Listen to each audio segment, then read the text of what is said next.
بسم الله الرحمن الرحیم. په تیر درس کې موږ تاسې ډیزاین د دې ځای پورې وویلې. نن واټر مارک وایي. واټر مارک څه ته ویل کېږي؟ واټر مارک په خپل ډاکومنټ باندې یو څه اندازه لیکنه چې د دې لیکنې شاته وي تر څو زموږ ډاکومنټ بل څوک په غیر قانوني ډول سره کاپي نه کړي. که موږ په کانفیډنشل باندې کلیک وکړو تاسو وینئ زموږ په ډاکومنټ کې دلته لیکل په ډېر کم اندازه باندې راغلي دي. که موږ دا نه غواړو دا څنګه کوو؟ ریموف ختم بشي. خو دا په مکمل پاراګراف باندې عملي کیږي. بیرته راځو کاسټم واټر مارک ته. په خپله یې واټر مارک جوړوو. واټر مارک یعنی د واټر مارک نښې ته ویل کیږي، واټر اوبو ته ویل کیږي. دلته موږ تاسې پکچر واټر مارک انتخابوو. بیا سلیکټ پکچر ته راځو. ورک آف لاین د خپل کمپیوټر څخه یو تصویر اخلو تر څو هغه تصویر موږ په خپل ډاکومنټ کې د واټر مارک په شکل استعمال کوو. ډیسکټاپ ته راځو. دلته موږ تاسې یو کوچنی تصویر رااخلو. فرض کړه د دې ماشومې تصویر موږ راواخیسته. انسرټ تاسو وګورئ که زه په اپلای باندې کلیک وکړم د تصویر زما په ډاکومنټ کې دلته راغلی دی خو ډېر زیات خیره دی. دا ولې؟ ځکه واش آوټ دلته انتخاب شوی. که زه واش آوټ لرې کړم او اوس یې اپلای کړم تاسو وګورئ د تصویر دلته تاسو مشاهده کولی شئ، لیدلی شئ. دا به پرنټ کیږي. دې ته واټر مارک ویل کیږي. او که موږ نه غواړو چې تصویري واټر مارک ولرو ټیکس واټر مارک ته راځو. یا لومړی نو واټر مارک اپلای ختم شو. ټیکس واټر مارک ته راځو. په کومه ژبه لیکل غواړو؟ فرضاً موږ لیکل غواړو په انګلیسي باندې. څه لیکل غواړو؟ فرضاً ورته وایو چې ډي ټي پي. صحیح شوه؟ ډیجیټل ټیکنالوجي پروفیشنل.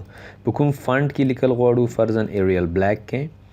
سایز یې فرضاً ورته وایو 450. کلر په کوم رنګ کې؟ په دې رنګ کې غواړو. اپلای. دا د دلته دا ډي ټي پي څنګه شوله؟ ولیکل شوه. که سیمې ټرانسپیرنټ موږ لرې کړو لیکل به یو څه څنګه وي؟ یو څه تیز به وي. دلته ډایګنل سایز کې دي، مطلب داسې کاږه پراته دي. که موږ دا هاریزنټل کو اپلای کړو په دې شکل باندې به دا څنګه شي؟ ترتیب به شي. بیرته ډایګنل باندې کلیک کوو.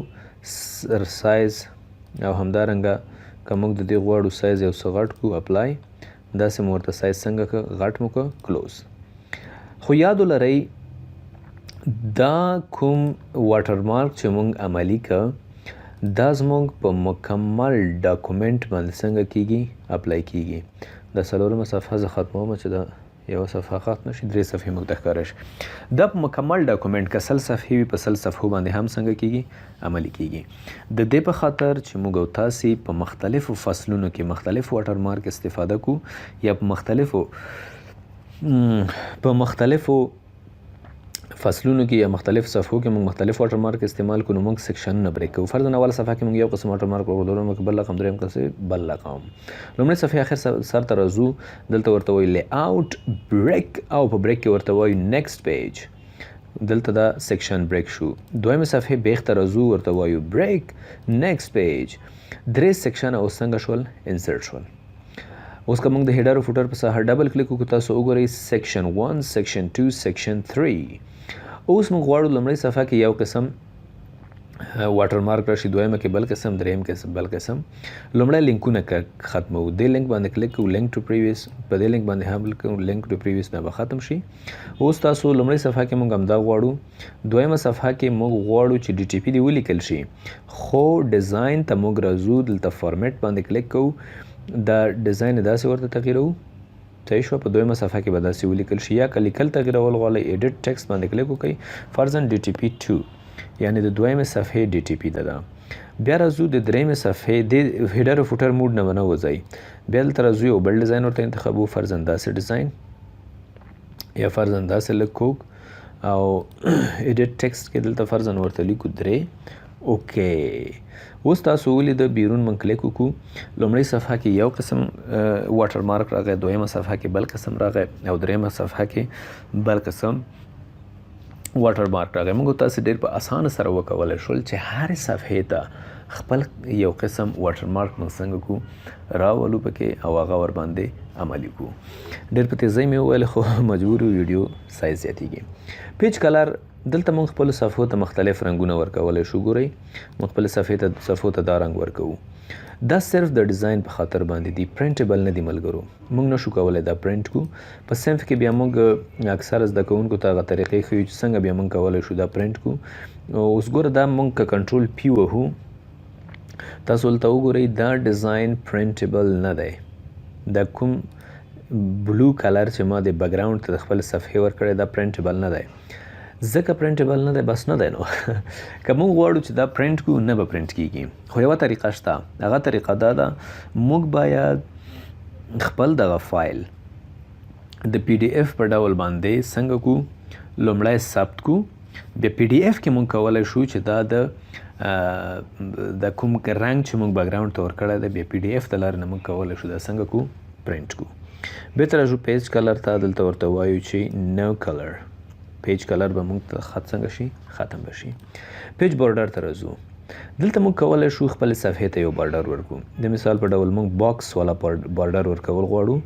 ګوره دلته اپلای ټو هول ډاکومنټ مطلب څه دی. اوس که موږ دا اوکې کو، زموږ په مکمل ډاکومنټ باندې به دا بارډر څنګه شي اپلای بشي. ګوره اوکې تاسو وګورئ په مکمل ډاکومنټ باندې. که بیرته ختمول غواړئ پیج بارډر ته راشئ، دلته ورته نن انتخاب کړئ، اوکې مکمل ډاکومنټ به ختم شي. اوس مخکې مونږ ګوره لومړی صفحه یو سیکشن و، دومه صفحه بل سیکشن و، دریمه صفحه بل سیکشن و. موږ غواړو چې په لومړي سیکشن باندې یو رقم بارډر وي، په دویم بل رقم وي، دریم باندې بل رقم. یا که چیرې تاسو کتاب ډیزاین کوئ، لومړي فصل ته یو قسم بارډر ورکوئ، دویم فصل ته بل قسم بارډر ورکوئ، دریم فصل ته بل قسم بارډر ورکوئ. نو لومړی سیکشن یا لومړۍ صفحې کې به ودرېږئ، ځکه موږ دې صفحې ته غواړو یو قسم بارډر وکړو. پیج بارډر ته به راشئ، دلته فرضاً د بارډر سټایل ځان دپاره انتخاب کړئ، رنګ ګلابي رنګ. دلته فرضاً یو ډیزاین ورکول غواړئ که نه غواړئ، دې ځای نه داسې لږ ذره داسې ډیزاین ورته انتخاب کړئ او اپلای په وخت کې به هول ډاکومنټ نه وهئ. دلته به ورته وایي دس سیکشن، اوکې به کوئ. اوس په دې سیکشن باندې دا بارډر راغی. دویمې صفحې ته راځو یا دویم سیکشن ته، پیج بارډر ته راځو، دلته ورته انتخابوو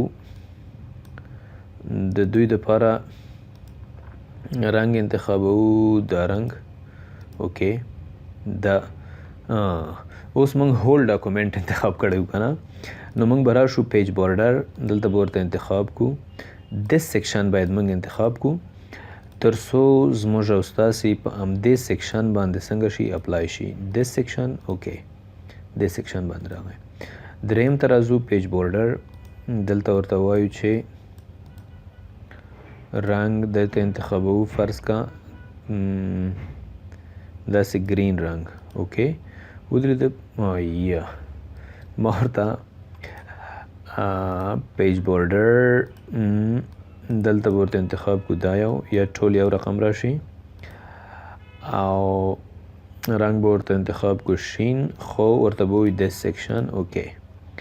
ولیدل په درې واړو صفحو باندې موږ درې مختلف بارډرونه څنګه کړل عملي مو کړه. نو پیج بریکس وګوره څومره د اهمیت وړ څیز دی، څومره مهم څیز دی. موږ د پیج بریک څخه ډېره زیاته استفاده کوو په خپلو روزمره ژوند کې د کتاب په ډیزاین کې. نو دغه ملګرو زموږ او ستاسې د ډیزاین برخه، امید ده چې تاسو به د دې څخه ډېر څه زده کړي وي.